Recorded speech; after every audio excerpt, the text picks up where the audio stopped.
Anxiété, burn-out et dépression. Le retour à la vie active après un accident de la vie. Tu as été en pause pendant quelques temps.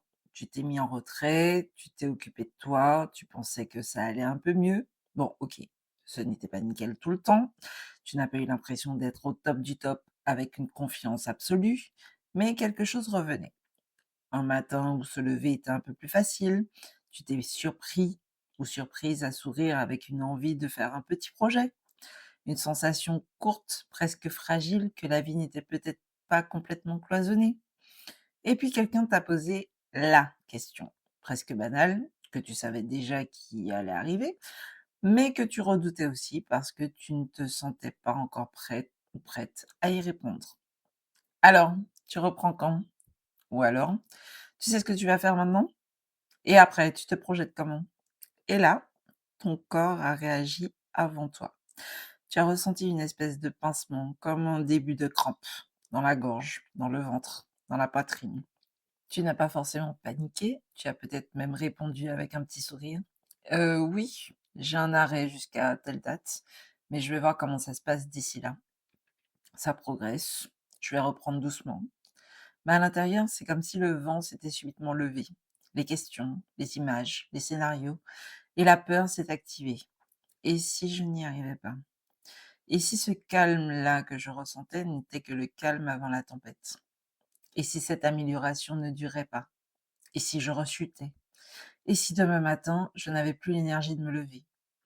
C'est un moment un peu étrange, hein, parce qu'une partie de toi veut vraiment revenir à la vie entre guillemets «normale», reprendre ta place, retrouver le rythme de fonctionnement que tu connais, te sentir utile, n'est-ce pas? Avoir des projets, et cetera. Et une autre partie de toi reste en alerte. Pas parce qu'elle refuse de vivre, ni parce qu'elle veut rester bloquée là où elle est, mais parce qu'elle se souvient. Elle sait ce que ça t'a coûté la dernière fois. Elle sait ce que ça fait quand la vie bascule. Tu l'as peut-être découvert parce que ton corps a lâché, tu as senti l'envie s'évanouir, tu as vécu l'effondrement d'une relation, tu as eu la sensation qu'un environnement était devenu dangereux pour toi, tu vis un deuil qui a changé ta perception du monde, ou une maladie qui t'a obligé à regarder ton corps autrement. Le travail qui devait être un lieu de contribution a fini par devenir un lieu d'épuisement, de peur ou d'humiliation. Il y a certains événements dont on ne revient pas simplement comme avant. Ils nous marquent et on en ressort changé. On peut se remettre debout sans être la même personne. On peut recommencer à avancer sans être totalement rassuré. Parce que certaines expériences ont ébranlé la confiance qu'on avait en la vie. Et c'est de cela que j'ai envie de te parler aujourd'hui. Du retour après un accident de la vie. Pas seulement du retour à l'école ou au travail, mais de ce moment où tu comprends que les anciens paramètres ne fonctionnent plus. Le sacrifice, le il faut bien, le tout le monde fait comme ça. Travaille dur et surtout ne parle pas de ce que ça te coûte. Serre les dents, ça passera. Fais comme avant, un point c'est tout. Après un accident de la vie, entendre ces phrases ne nous fait pas le même effet. Parce que parfois, justement, ça n'est pas passé. Ou au contraire, ça s'est passé dans ton corps, dans ton sommeil, dans ta joie, dans ta confiance, dans ta capacité à te projeter. Et quand on essaye de refaire comme avant, sans mise à jour du système, on n'y arrive pas vraiment. On tente de relancer l'ancien programme, celui qui a continué à tourner alors que quelque chose en toi demandait depuis longtemps à être écouté, celui qui a déjà montré ses limites, et ça fait bugger tout notre système. Et tu ne sais pas quoi faire avec ça. Le retour à la vie active après un accident de la vie. Et si on osait en parler autrement? Bienvenue dans Le bonheur à la vie à la mort, le podcast où on se choisit en optimisant ses ressources sans se renier ni s'ignorer. Je suis Victoria Bonheur, accompagnatrice en élévation personnelle, tisseuse d'élan fluide et de clarté. Ce podcast est un espace de réflexion sans injonction pour celles et ceux qui veulent vivre autrement, avec plus de justesse, plus de paix, plus de présence. Aujourd'hui, dans cette série consacrée à l'anxiété et à ses effets sur notre manière d'avancer, j'aimerais parler du retour à la vie active après un accident de la vie, avec une attention particulière au burn-out, à la dépression et bien sûr à l'anxiété. Ces étapes peuvent se croiser, se renforcer ou apparaître dans l'après-coup d'un événement qui a profondément ébranlé notre personne. Et quand je parle d'accident de la vie, je ne parle pas uniquement d'un accident physique. Je parle aussi de ces événements qui viennent secouer notre existence. Un accident de la route, une rupture personnelle ou professionnelle, une situation de harcèlement, un deuil, une maladie, un burn-out, une dépression. Ces expériences ne sont pas les mêmes. Elles ne demandent pas toutes le même type d'accompagnement et elles ne laissent pas les mêmes traces. Et cet épisode ne remplace évidemment pas un avis médical, psychologique, juridique ou professionnel. Il ne sert pas à poser un diagnostic ni à décider seul de ce qui convient ou pas dans une situation aussi sensible. Mais il peut aider à mettre des mots sur une période que beaucoup de personnes traversent après une épreuve, le retour à la vie normale. Période où tu n'es plus complètement à l'arrêt, mais pas encore dans une routine tranquille et apaisée. Cette période où les autres peuvent croire que c'est bon, parce que tu es debout, parce que tu souris, parce que tu recommences à faire des choses, alors qu'à l'intérieur, une part de toi reste prudente. Elle observe et elle se demande: «Est-ce que cette fois on va m'écouter? Est-ce que je vais encore devoir m'adapter jusqu'à disparaître? Est-ce que je vais vraiment m'occuper de ma vie ou est-ce que on va me demander de juste reprendre mon ancien rôle qui m'a mené là où j'en suis maintenant?» Que c'est une vraie question.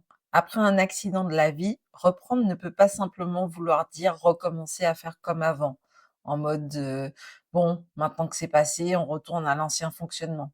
Parce que ce n'est pas seulement toi qui as changé, c'est ton rapport à la vie qui a été touché. Ton rapport au temps, au corps, au travail, aux autres, à la sécurité, à l'avenir, à ce qui a du sens. Et parfois, c'est très, très déstabilisant. Parce qu'avant, même si c'était coûteux, tu savais comment fonctionner. Tu savais faire bonne figure, tu savais forcer, tu savais prendre sur toi. Tu savais dire oui, même quand ton corps disait non. Tu savais repousser tes besoins à plus tard. Tu savais tenir bon, quoi. Et tu savais prendre ton mal en patience, te faire passer en dernier après les autres, après tes obligations, après tout. Mais après une telle épreuve, ce après ne sonne plus pareil. Parce que tu sais maintenant qu'à force de remettre ton corps, ton cœur ou ta santé mentale après tout le reste, il peut arriver un moment où quelque chose se casse ou s'éteint. Et parfois, c'est ton système interne qui refuse simplement de continuer. Alors, la reprise ne peut pas être seulement une question de volonté. Bien sûr, il y aura encore des efforts à fournir. Une reconstruction, ça demande de l'engagement. Une reprise peut demander du courage. Et se remettre en mouvement peut être inconfortable. Mais il y a une différence entre faire un effort qui te ramène à la vie et te forcer à redevenir quelqu'un qui ne s'écoutait pas. Cette différence, elle est immense. Parce qu'un effort, il peut être ajusté, il peut soutenir ton retour, il peut t'aider à reprendre contact avec le vivant. Mais le sacrifice automatique que tu pratiquais jusqu'à maintenant, lui, il peut te replonger dans l'ancien scénario, celui où tu avances sans tenir compte de ce que tu as traversé. Tu reconstruis une façade au lieu de t'occuper réellement de ta vie. Celui où tu fais comme les autres, un point c'est tout. Prenons un exemple. Après un accident de la route, il peut y avoir la blessure visible, le corps qui doit récupérer, les douleurs, les rendez-vous, la rééducation parfois. Mais il peut y avoir aussi ce moment où tu remontes dans une voiture, tu es sur le siège passager, la route est calme, la personne conduit normalement. Objectivement, il ne se passe rien. Mais ton corps, lui, il ne reçoit pas l'information aussi basiquement. Il anticipe, il se crispe, il voit le danger avant même qu'il existe. La voiture de derrière qui arrive un peu vite, le freinage possible, le choc qui pourrait revenir. Et tu sais que c'est pas en train d'arriver. Mais ton corps, lui, il n'a pas cette information, il répond à ce qu'il a gardé de l'événement traumatique. Alors tu as du mal à réprimer tes réactions. Attention, freine, ralentis. Tu as le pied au plancher comme si c'était toi qui avais les pédales et la personne à côté de toi, elle ne comprend pas forcément parce que elle voit la route à travers son propre prisme, alors que toi, tu sens une mémoire du danger qui se réactive. Et ce n'est pas seulement conduire ou être passager qui devient compliqué, c'est faire confiance, laisser les autres faire comme ils ont l'habitude de faire, laisser quelqu'un reprendre la route quand il est tard, sortir sans anticiper le pire, respirer sans vérifier que tout est sous contrôle. Le décor peut être le même, mais toi, tu n'habites plus ce décor de la même manière. Après un harcèlement, quelque chose de semblable peut se produire. Tu peux revenir dans un lieu qui, pour les autres, n'est qu'un bureau, une salle, un couloir. Mais pour toi, Ce lieu porte une mémoire, une voix, un silence, une manière d'être regardé, une porte qui se ferme, un moment où tu t'es senti seul, diminué et piégé. Alors quand tu reviens, tu ne reviens pas seulement dans un espace neutre, tu reviens dans un endroit où ton corps cherche les indices. Est-ce que ça va recommencer? Est-ce qu'on va encore me faire douter de moi? Est-ce que je vais encore devoir me défendre? Est-ce que je vais encore devoir me taire pour survivre? Et si les gens n'ont pas conscience de cette mémoire-là, ils peuvent croire que tu exagères, que tu dramatises, que tu devrais tourner la page. Mais on ne tourne pas la page d'un système qui n'a pas été sécurisé. On ne demande pas à une personne de faire comme avant dans un endroit où, avant, elle a dû se dissocier d'elle-même pour tenir le coup. Après un burn-out, le retour à la vie active prend encore une autre tournure.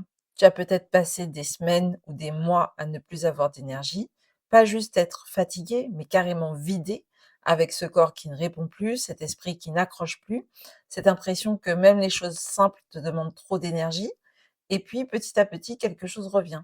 Tu peux sortir un peu, penser à un projet, avoir de nouveau envie de te mettre en mouvement et te dire: «Ah, là, je vais peut-être pouvoir recommencer à fonctionner».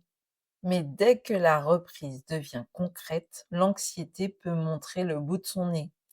Pas seulement parce que tu as peur du travail, mais parce que tu sais maintenant ce que tu ne veux plus. Tu sais ce que ça fait d'aller trop loin. Tu sais aussi ce que ça fait de ne plus pouvoir mettre un pied devant l'autre.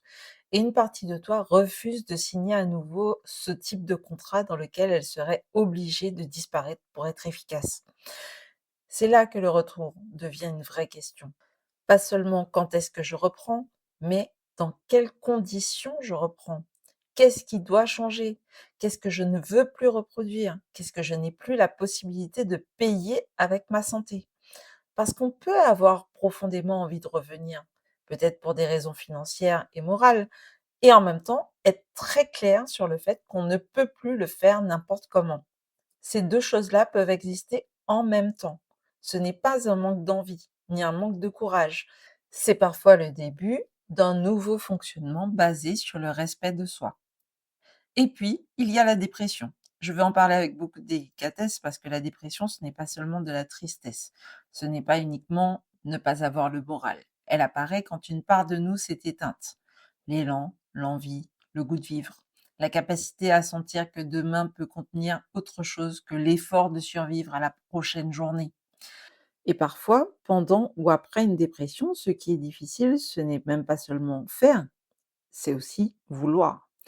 Vouloir se lever, vouloir sortir, vouloir parler, vouloir essayer, vouloir croire que quelque chose peut encore nous faire du bien. Et quand une petite étincelle revient, ce n'est pas toujours simple non plus, parce qu'on pourrait croire que la joie qui revient, c'est justement une bonne nouvelle. Et oui, elle peut l'être. Mais après avoir été très très bas, durant ce qui peut sembler une éternité, parce que quand on va mal, on perd la notion du temps. Même la joie peut faire peur. Tu ris un peu, tu passes un moment agréable, tu sens que tu as une envie de faire un truc et presque aussitôt, une pensée arrive: «Et si ça ne durait pas? Et si tout à l'heure je rechutais? Et si c'était juste une accalmie avant une nouvelle tempête émotionnelle? Et si je m'accrochais à ce mieux-être pour rien?» Alors tu ne profites pas vraiment, tu surveilles, tu contrôles, tu regardes ton propre mieux-être comme on regarde un ciel clair en se demandant d'où viendra le prochain coup de tonnerre. Et ça, c'est épuisant. Être fatigué et avoir peur de rester fatigué. Aller un peu mieux et avoir peur que ça ne durera pas. Ressentir un petit goût de vie et se préparer déjà à le perdre. C'est un entre-deux très particulier, un endroit où la personne peut avoir besoin d'aide, de temps, de présence, d'accompagnement, mais où elle peut aussi se juger très durement. Elle peut se dire: «Je devrais être content ou contente, je devrais avancer, je devrais profiter, je devrais arrêter d'avoir peur». Mais on n'active pas la confiance en soi comme on coche une case. La confiance, ça se construit et ça se reconstruit quand on l'a déjà perdue au moins une fois, par petits bouts, par expériences répétées, par moments où on découvre que l'on peut ressentir un peu de joie sans que le monde s'effondre juste après, qu'on peut dire non sans tout perdre, qu'on peut ralentir sans devenir totalement inutile, que l'on peut demander de l'aide sans devenir un poids pour les autres, qu'on peut reprendre le cours de notre vie sans se sacrifier. C'est pour cela que le retour à la vie normale après un accident de la vie demande une vraie mise à jour de notre système. Pas un petit ajustement pour continuer exactement pareil qu'avant, une vraie mise à jour. Ce n'est pas toi qui es devenu incapable de vivre ta vie, c'est l'ancien système que tu appliquais qui n'est plus compatible avec ce que tu as traversé. Et cette phase est importante parce que beaucoup de personnes se jugent au moment du retour. Elles se disent: «Avant j'y arrivais, avant je tenais, avant je pouvais faire ci ou je pouvais faire ça, je n'étais pas comme ça». Mais le problème, ce n'est pas que tu n'es plus capable. Le problème, c'est que l'ancien fonctionnement ne respectait déjà pas assez ta propre personne. Peut-être qu'il t'a permis de tenir longtemps, oui, mais tenir longtemps dans un fonctionnement qui t'éteint n'en fait pas un bon fonctionnement pour autant. Après un accident de la vie, le corps, le cœur, l'esprit ne se laissent plus convaincre par les mêmes arguments. Même avec beaucoup d'entêtement et de volonté, il faut bien ne suffit plus. Tout le monde le fait, ne suffit plus. C'est comme ça, ne suffit plus. Tu n'as pas le choix, ne suffit plus non plus. Parce qu'une partie de toi sait maintenant que fonctionner sans te demander ce qui a du sens pour toi peut te conduire très très loin de toi-même. Et cette déconnexion, elle a un coût énorme. Et c'est là que le sens devient central. Pas le sens comme une injonction à trouver une mission extraordinaire dans tout ce que tu fais, mais le sens dans le concret. Pourquoi est-ce que je retourne là? Pour vivre quoi? Pour obtenir quoi? Pour ressentir quoi? Qu'est-ce que je veux préserver en revenant? Qu'est-ce que je veux éviter de reproduire? Qu'est-ce qui mérite encore mon énergie? Qu'est-ce qui me permet de terminer la journée sans être en PLS au fond de mon lit? Le sens, ça n'efface pas la fatigue. Il ne supprime pas les contraintes. Il ne rend pas magiquement un environnement sain s'il ne l'est pas. Mais sans ce sens, la reprise peut redevenir vraiment très vite mécanique. On se lève, on fait, on produit, on sourit, on encaisse, et à l'intérieur, quelque chose recommence à s'éteindre. C'est pour cela que revenir dans le même environnement ne veut pas forcément dire y revenir avec la même approche. Parfois, on ne peut pas tout changer immédiatement, je le conçois. On ne peut pas toujours changer de métier, de service, de maison, ni de vie entière. Et parfois, la reprise se fait dans un cadre imparfait, dans le même bureau, avec les mêmes personnes, avec certaines mêmes contraintes.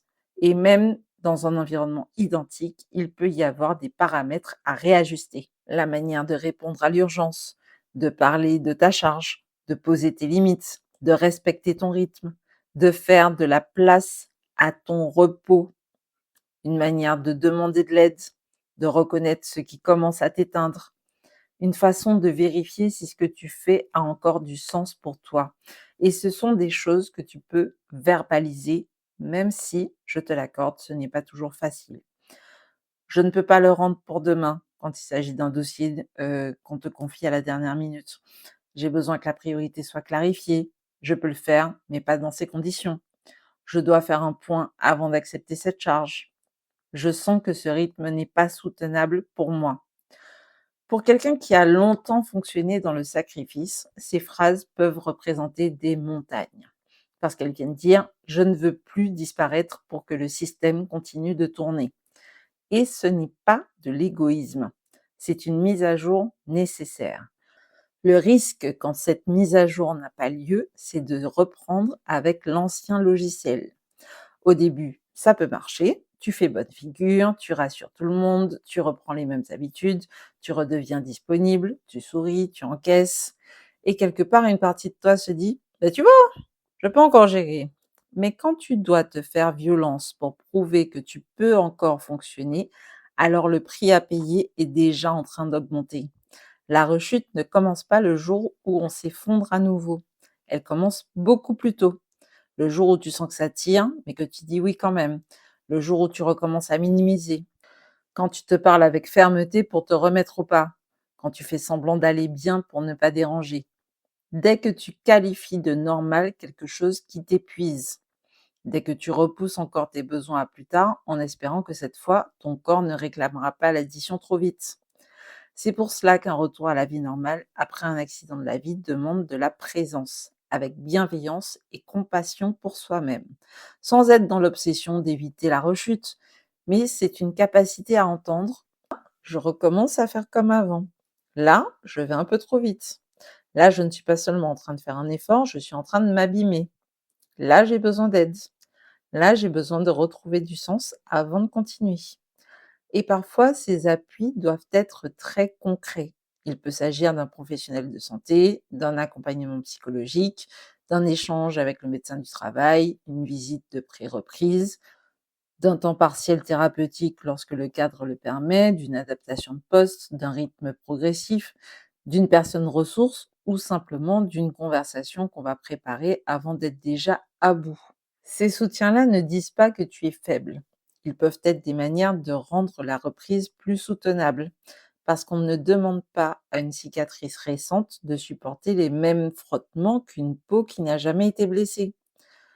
Et pourtant, je vais être claire, il ne s'agit pas de te réduire à ce qui t'est arrivé. Tu n'es pas seulement l'accident que tu as vécu, tu n'es pas uniquement la personne qui a fait un burn-out, tu n'es pas exclusivement quelqu'un qui est en deuil, tu n'es pas qu'une personne en dépression. Ton identité ne se réduit pas à l'événement que tu as traversé, que ce soit une rupture, que ce soit une maladie, que ce soit un effondrement. Même si tu n'as pas non plus à faire comme si ce qui t'est arrivé ne comptait pas. Oui, le retour à la vie active est un passage délicat. Pour revenir sans se réduire à la blessure ni la nier, reprendre contact avec la vie sans y sacrifier à nouveau ce qui essaye de se reconstruire en toi, réapprendre à faire confiance sans pour autant partir du principe que plus rien ne pourra m'arriver, et plutôt se dire: «Je sais que la vie peut basculer, mais je ne veux pas passer ma vie à attendre la prochaine catastrophe. Je sais que je peux rechuter, mais je peux aussi faire des ajustements et apprendre à reconnaître les signes un peu plus tôt. Je sais que je ne contrôle pas tout, mais je peux construire des conditions plus respectueuses pour moi-même. Je sais que les instants de joie peuvent être fragiles, mais je ne peux pas les refuser non plus sous prétexte qu'ils pourraient disparaître. Parce que parfois, après l'épreuve, même accueillir la joie demande du courage. Ne pas se dire immédiatement: attention, tu vas le payer. Profiter de la lumière du soleil sans l'étouffer avec la peur de l'orage, ce n'est pas rien. C'est même énorme. Car revenir à la vie, c'est retrouver un lien avec ce qui te donne envie d'être là, avec ce qui a du goût, avec ce qui apaise sans anesthésier, avec ce qui t'élève sans t'épuiser, avec ce qui te demande un effort, oui, sans être un sacrifice de ton intégrité. Parce que non, après un accident de la vie, on ne peut plus faire comme si. On ne peut plus faire comme si le corps n'avait rien dit, comme si rien ne s'était passé, comme si rien n'avait changé, comme si l'effondrement qu'on avait vécu n'avait été qu'un incident de parcours à classer proprement dans un dossier. Il y a des choses qui demandent une mise à jour, pas pour rester bloqué dans le passé, pour éviter de le répéter. Il est important de tenir compte de ce qu'on a appris sur soi sans vivre dans la peur que cela se reproduise, sans renoncer à la vie active, mais en choisissant de se respecter autant qu'on respecte tout le reste. Alors si tu es dans cette période ou si tu accompagnes quelqu'un qui la traverse, j'aimerais que tu retiennes ceci. Le retour n'est pas une performance à réussir, c'est une relation à construire avec ton corps, avec ton nouveau rythme, avec tes nouveaux besoins, avec tes nouvelles limites, avec ton désir de vivre, avec ce qui fait encore sens maintenant. Pas ton référentiel d'avant, celui de maintenant. Parce que la personne qui revient n'est peut-être pas exactement celle qui est partie, et ce n'est pas forcément une mauvaise chose. Peut-être que cette personne revient avec moins de tolérance pour ce qui la blesse, moins de disponibilité pour le sacrifice automatique, moins d'envie de prouver sa valeur à n'importe quel prix, mais peut-être aussi avec une écoute plus fine, plus de considération, une capacité nouvelle à sentir ce qui la nourrit et ce qui l'épuise, une envie plus profonde de vivre et pas seulement de fonctionner. Alors pour cet épisode, j'aimerais te proposer un exercice que tu pourras réutiliser à chaque fois que tu sens que tu doutes.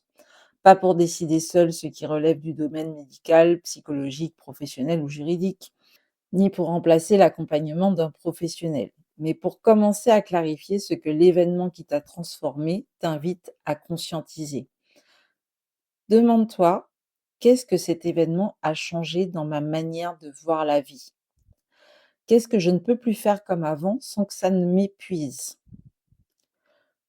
Qu'est-ce que je risque de vouloir prouver trop vite? Quel ancien paramètre lié au sacrifice ne peut plus fonctionner pour moi? Quels signaux je ne veux plus ignorer? De quoi ai-je besoin pour revenir tout en me respectant? Et surtout, qu'est-ce qui ferait réellement sens dans mon nouveau fonctionnement? Je t'invite à écrire les réponses qui te viennent spontanément. Cela te permettra de mettre des mots sur tes ressentis et, si besoin, d'affiner les formulations à utiliser quand tu seras prêt ou prête à les verbaliser. Tu peux en parler avec une personne de confiance. Tu peux les utiliser pour préparer une conversation, un rendez-vous, une demande d'aménagement ou simplement pour arrêter de faire comme si tout devait reprendre en automatique. Parce que le retour après un accident de la vie ne devrait pas être une marche forcée vers ton ancien fonctionnement. Tu n'as pas seulement besoin de reprendre, tu as besoin de revenir sans recommencer à t'abîmer. Parce qu'on ne revient pas à la vie normale en faisant comme si rien ne s'était passé. On revient à la vie normale en apprenant à habiter autrement son quotidien, en tenant compte de ce que l'on a traversé, avec conscience, avec patience et surtout avec douceur. Merci encore d'être entré dans cette bulle avec moi. Je t'encourage à partager cet épisode si tu sens que ça peut aider quelqu'un que tu connais à renouer avec le bonheur et la joie. Si ce sujet t'a plu, n'hésite pas à mettre un like et un commentaire pour me dire ce qui a particulièrement résonné pour toi. Si tu as des questions, tu peux aussi les mettre dans l'espace commentaire. Et si tu ne l'as pas encore fait, je t'invite à t'abonner à la chaîne Victoria Porte-Bonheur pour ne plus rater aucun épisode. Tu peux également me retrouver sur ma chaîne Instagram Victoria Porte-Bonheur, parce que le bonheur n'est pas un luxe, c'est un appel à l'alignement de soi, à la vie, à la mort. C'était Victoria Bonheur, dans le bonheur, à la vie, à la mort, le podcast où on se choisit en optimisant nos ressources sans se renier ni s'ignorer. À bientôt!